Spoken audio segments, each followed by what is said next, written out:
એક એવો પતિ જે પોતાની પત્નીને જીવથી પણ વધુ પ્રેમ કરતો હતો, પણ એક રાતે જ્યારે તેની આંખ ખુલી ત્યારે તેણે જોયું કે તેની પત્ની પથારીમાં નહોતી. બીજા દિવસે પણ એ જ થયું અને ત્રીજા દિવસે પણ. બરાબર રાતના 2 વાગે તેની પત્ની ઘરનો દરવાજો ખોલીને ક્યાંક બહાર જતી હતી. તે ક્યાં જતી હતી? શું તે કોઈને મળવા જતી હતી કે પછી તેનું પાછળ કોઈ એવું સત્ય હતું જે જાણીને કોઈના પણ હોશ ઉડી જાય? આજે એક એવી પત્નીની વાર્તા કહેવી છે જેનું રહસ્ય જાણીને તમારી આંખોમાં પણ આંસુ આવી જશે. વિડીયો પૂરો જોજો, કારણ કે સત્ય હંમેશા દેખાય છે એવું હોતું નથી. આ વાત છે સમીર અને પ્રિયાની. સમીર એક નાની કંપનીમાં મેનેજર હતો અને પ્રિયા ઘરકામ સંભાળતી. બંનેના લગ્નને 5 વર્ષ થયા હતા. તેમનું જીવન ખૂબ જ શાંત અને સુખદ હતું. સમીરને લાગતું કે તે દુનિયાનો સૌથી નસીબદાર માણસ છે કે તેને પ્રિયા જેવી સમજદાર અને સંસ્કારી પત્ની મળી છે. પણ છેલ્લા થોડા દિવસોથી સમીરને કંઈક અજીબ લાગી રહ્યું હતું. પ્રિયા જે દિવસભર હસતી રમતી રહેતી, તે હવે થોડી જ શાંત રહેવા લાગી હતી. તેની આંખોમાં એક અજીબ થાક હતો. એક રાત્રે સમીરની ઊંઘ અચાનક ઉડી ગઈ. તેણે બાજુમાં જોયું તો પ્રિયા પથારીમાં નહોતી. તેણે વિચાર્યું કે કદાચ પાણી પીવા ગઈ હશે. પણ 10 મિનિટ થઈ, 20 મિનિટ થઈ, પ્રિયા પાછી ન આવી. સમીર ધીરેથી ઉઠ્યો અને આખા ઘરમાં જોયું, પણ પ્રિયા ક્યાંય નહોતી. ઘરનો મુખ્ય દરવાજો અડધો ખુલ્લો હતો. સમીરના હૃદયના ધબકારા વધી ગયા. આટલી રાતે પ્રિયા ક્યાં ગઈ હશે? તેને થયું કે કદાચ તે બિલ્ડિંગના ગાર્ડનમાં ગઈ હશે. પણ આટલી મોડી રાતે? થોડીવારમાં પ્રિયા પાછી આવી. તેના કપડા પર થોડી ધૂળ લાગેલી હતી અને તે હાંફી રહી હતી. તેણે સમીરને જાગતો ન જોયો અને ચૂપચાપ આવીને સૂઈ ગઈ. સમીરે ઊંઘવાનો ઢોંગ કર્યો, પણ તે આખી રાત વિચારી રહ્યો કે પ્રિયા ક્યાં ગઈ હતી. બીજા દિવસે સમીરે તેને પૂછ્યું પણ નહીં. તેણે વિચાર્યું કે કદાચ કંઈક કામ હશે. પણ આ સિલસિલો રોજનો થઈ ગયો. દરરોજ રાત્રે બરાબર 2 વાગે પ્રિયા ઉઠતી અને છાનીમાની ઘરની બહાર નીકળી જતી. સમીરના મનમાં શંકાના વમળો ઉઠવા લાગ્યા. શું પ્રિયા કોઈને છુપાઈને મળે છે? શું તે તેને છેતરી રહી છે? સમીરને અંદરથી બહુ દુઃખ થતું હતું, પણ તે પ્રિયાને સીધું પૂછી શકતો નહોતો. તેને ડર હતો કે જો તે પૂછશે અને પ્રિયા જૂઠ બોલશે તો તેમનો સંબંધ તૂટી જશે. સમીરનો સ્વભાવ ખૂબ જ સરળ હતો.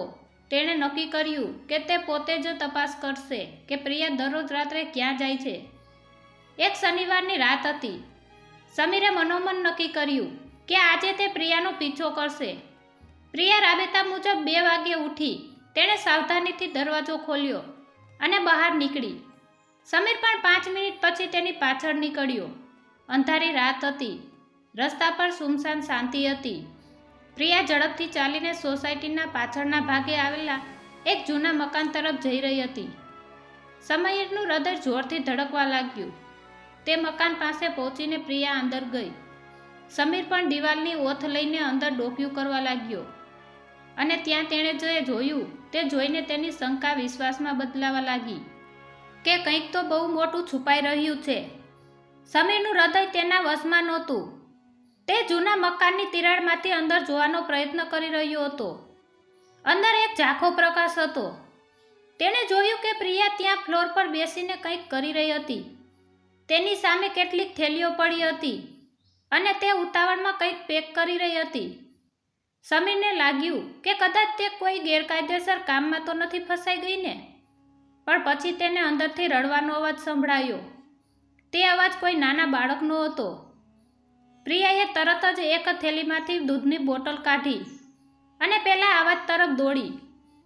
સમીર હવે વધુ રહી શક્યો નહીં. તેણે મક્કમ ડગલે અંદર પ્રવેશ કર્યો. લાકડાનો જૂનો દરવાજો ચૂં અવાજ સાથે ખુલ્યો. પ્રિયા ચમકી ગઈ. તેના હાથમાંથી દૂધની બોટલ છૂટી ગઈ. સામે સમીરને જોઈને તેના ચહેરા પરનો રંગ ઉડી ગયો. તે ફીકી પડી ગઈ અને ધ્રુજતા અવાજે બોલી, સમીર, તમે અહીં?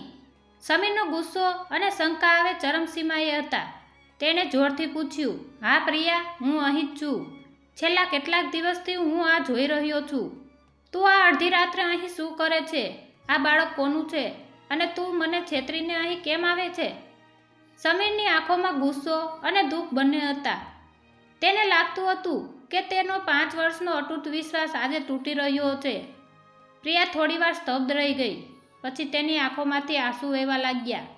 તેણે ધીમેથી કહ્યું, સમીર, તમે જે વિચારી રહ્યા છો એવું કંઈ જ નથી. મને માફ કરજો કે મેં તમને કશું જણાવ્યું નહીં, પણ મારી મજબૂરી હતી. પ્રિયાએ ખૂણામાં પડેલી એક ફાટેલી ગોદડી તરફ ઇશારો કર્યો. ત્યાં એક નાનકડું અશક્ત બાળક સૂતું હતું. તેની બાજુમાં એક વૃદ્ધ સ્ત્રી બેઠી હતી જે આંધળી હતી. પ્રિયાએ રડતા રડતા સત્ય જણાવવાનું શરૂ કર્યું. તેણે કહ્યું કે આ બાળક અને તેની દાદી રસ્તા પર ભીખ માંગીને ગુજરાન ચલાવતા હતા, પણ ગયા અઠવાડિયે બાળકની માતાનું અકસ્માતમાં મૃત્યુ થયું. આ આંધળી માજી પાસે આ બાળકને ખવડાવવા માટે ફૂટી પાઈ પણ નહોતી. પ્રિયા જ્યારે એક દિવસ બજાર જતી હતી ત્યારે તેણે આ માજીને રડતા જોયા હતા. ત્યારથી પ્રિયાએ નક્કી કર્યું હતું કે તે આ બાળકની જવાબદારી લેશે. સમીર સ્તબ્ધ થઈને સાંભળી રહ્યો હતો. પ્રિયા આગળ બોલી, સમીર, આપણી પાસે બધું જ છે, પણ આ માસૂમ જીવ પાસે કોઈ નથી. જો હું તમને કહેત તો તમને થાત કે આપણે આપણું ઘર સંભાળીએ કે બીજાનું. એટલે મેં આપણી ઘરની બચતમાંથી અને જમવાનું બચાવીને અહીં લાવવાનું શરૂ કર્યું. હું રાત્રે એટલે આવતી હતી કારણ કે આ બાળક રાત્રે બહુ રડતું હોય છે અને માજી તેને સાચવી નથી શકતા. મારે એને દૂધ પીવડાવવું પડતું અને સાચવવો પડતો. સમીરને પોતાની શંકા પર હવે પસ્તાવો થવા લાગ્યો. જે પત્નીને તે ચરિત્રહીન કે જૂઠી સમજી રહ્યો હતો તે તો ખરેખર એક દેવદૂત નીકળી. પ્રિયાએ વધુ એક વાત જણાવી જેણે સમીરના હોશ ઉડાવી દીધા. તેણે કહ્યું, સમીર, આ માજી બીજું કોઈ નહીં પણ આપણા ભૂતપૂર્વ પડોશી કાંતાબા છે, જેમને તેમના દીકરાએ ઘરમાંથી કાઢી મૂક્યા હતા. સમીરને અચાનક બધું યાદ આવવા લાગ્યું. સમીર ત્યાં જ જમીન પર બેસી ગયો. તેને પોતાની જાત પર અત્યંત ધૃણા થઈ રહી હતી. જે પત્ની ઘરની સુખ શાંતિ છોડીને અડધી રાત્રે એક અનાથ બાળક અને લાચાર વૃદ્ધાની સેવા કરી રહી હતી, તેના પર તેણે શંકા કરી. સમીરની આંખો ભીની થઈ ગઈ. તેણે પ્રિયાનો હાથ પકડ્યો અને ધ્રુજતા અવાજે બોલ્યો, પ્રિયા, મને માફ કરી દે. મેં તારા પવિત્ર કામ પર શંકા કરી. મને એમ હતું કે તું મને છેતરે છે, પણ તું તો ખરેખર આ ઘરની લક્ષ્મી છે. પ્રિયાએ સમીરને સાંભળ્યો અને કહ્યું, સમીર, મારો ઈરાદો તમને દુઃખ આપવાનો નહોતો, પણ કાંતાબાની હાલત જોઈને મારાથી રહેવાયું નહીં. તેમના પોતાના દીકરાએ તેમને રસ્તા પર છોડી દીધા. હવે આ ઉંમરે તે ક્યાં જાય? અને આ માસૂમ બાળક જેણે હજુ દુનિયા પણ નથી જોઈ, એ ભૂખ્યું કેમનું સૂઈ શકે? સમીરે જોયું કે પેલું બાળક હવે શાંતિથી સૂતું હતું. કદાચ તેને અહેસાસ થઈ ગયો હતો કે હવે તેને બચાવનારા 2 હાથ નહીં પણ 4 હાથ તેની સાથે છે. સમીરે કાંતાબા પાસે જઈને તેમના આશીર્વાદ લીધા. કાંતાબાની આંધળી આંખોમાંથી આંસુ વહી રહ્યા હતા. તેમણે ધ્રુજતા હાથે સમીરના માથા પર હાથ મૂક્યો અને બોલ્યા, બેટા, તારી પત્ની તો સાક્ષાત અન્નપૂર્ણા છે. જો એ ન હોત તો આજે અમે જીવતા ન હોત. સમીરને અહેસાસ થયો કે આપણે ઘણીવાર મંદિરમાં જઈને ભગવાનને શોધીએ છીએ, પણ ભગવાન તો આવા નિસ્વાર્થ સેવાના કામમાં વસેલા હોય છે. તે રાત્રે સમીરે એક મોટો નિર્ણય લીધો. તેણે પ્રિયાને કહ્યું, પ્રિયા, હવે તારે ચોરી છુપીથી અહીં આવવાની જરૂર નથી. આપણે આ કાંતાબા અને બાળકને આમ આ અવાવરું મકાનમાં ન છોડી શકીએ. કાલથી જ તેઓ આપણા ઘરે રહેશે. જે ઘરમાં આશીર્વાદ આપનાર વડીલો અને રમતા બાળકો હોય એ ઘર જ સાચું સ્વર્ગ કહેવાય. પ્રિયાની આંખોમાંથી ખુશીના આંસુ આવી ગયા. તેને વિશ્વાસ નહોતો આવતો કે સમીર આટલી જલ્દી માની જશે. પણ બીજા દિવસે સવારે જ્યારે સમીર અને પ્રિયા તે જૂના મકાન પર તેમને લેવા ગયા ત્યારે ત્યાં કંઈક એવું બન્યું જેની તેમણે કલ્પના પણ નહોતી કરી. સોસાયટીના કેટલાક લોકો ત્યાં ભેગા થયા હતા અને તે જૂના મકાનને ખાલી કરવાની જીદ કરી રહ્યા હતા. લોકોનો આરોપ હતો કે આ ભિખારીઓ અહીં ગંદકી કરે છે અને તેમને અહીં રહેવાનો કોઈ હક નથી. સમીર વચ્ચે પડ્યો, પણ લોકો સાંભળવા તૈયાર નહોતા. ત્યાં જ ભીડમાંથી એક એવો માણસ બહાર આવ્યો જેને જોઈને કાંતાબા ધ્રુજી ઉઠ્યા. એ બીજું કોઈ નહીં પણ કાંતાબાનો પોતાનો દીકરો હતો, જે હવે આ જમીન વેચવા માંગતો હતો.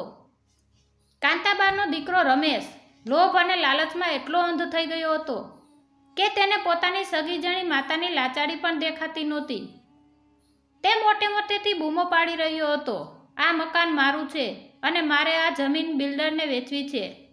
આ ભિખારીઓને અહીંથી હમણાં જ બહાર કાઢો. સોસાયટીના લોકો પણ રમેશની વાતોમાં આવીને વિરોધ કરી રહ્યા હતા. ત્યારે સમીર મક્કમતાથી આગળ આવ્યો અને રમેશની આંખોમાં આંખ પરોવીને બોલ્યો, રમેશભાઈ, જે માતાએ તમને આંગળી પકડીને ચાલતા શીખવ્યું, આજે તમે તેને જ રસ્તા પર લાવી દીધા. જમીન તો આજે છે ને કાલે નથી, પણ માના આશીર્વાદ ખોઈ બેસશો તો દુનિયાની કોઈ દોલત તમને સુખી નહીં આપી શકે.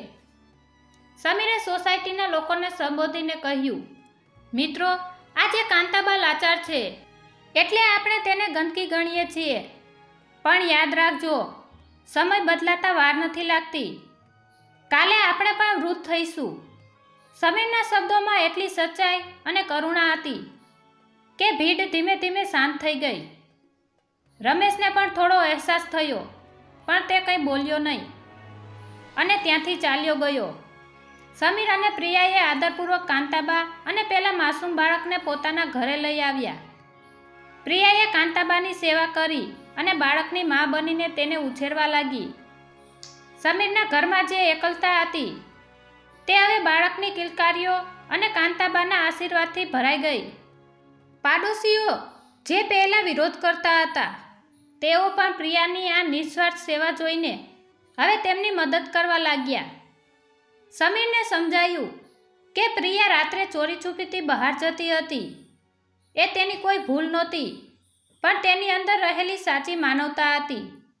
જે ઘરની સ્ત્રીના હૃદયમાં બીજા પ્રત્યે આટલી દયા હોય, એ ઘર હંમેશા ભગવાનનું નિવાસસ્થાન બની રહે છે.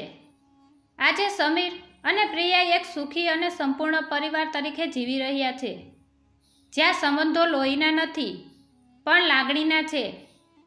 કોઈના પણ શંકા કરતાં પહેલાં સત્ય જાણવાનો પ્રયત્ન કરો. ઘણીવાર જે દેખાય છે તે સત્ય હોતું નથી. સાચી માનવતા એ જ છે કે જે બીજાના આંસુ લૂછવા અને નિસ્વાર્થ સેવા કરવામાં વસેલી હોય. જે ઘરમાં વડીલોનો આદર અને અનાથોને આશરો મળે, ત્યાં ઈશ્વર સ્વયં પધારે છે. મિત્રો, આ વાર્તા આપણને શીખવે છે કે આપણી આસપાસ પણ એવા કેટલાક કાંતાબા અને અનાથ બાળકો હશે જેમને આપણી મદદની જરૂર છે. શું આપણે પણ પ્રિયાની જેમ હિંમત બતાવીને કોઈનું જીવન બદલી શકીએ?